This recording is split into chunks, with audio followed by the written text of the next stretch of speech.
વાળું છો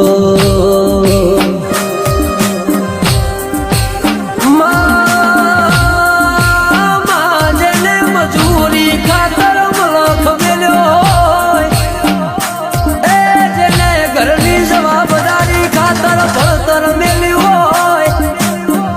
એ જેનું ખોવાઈ ગયું હોય ન તારા સિવાય બીજું ખોળનાર મળણીમાં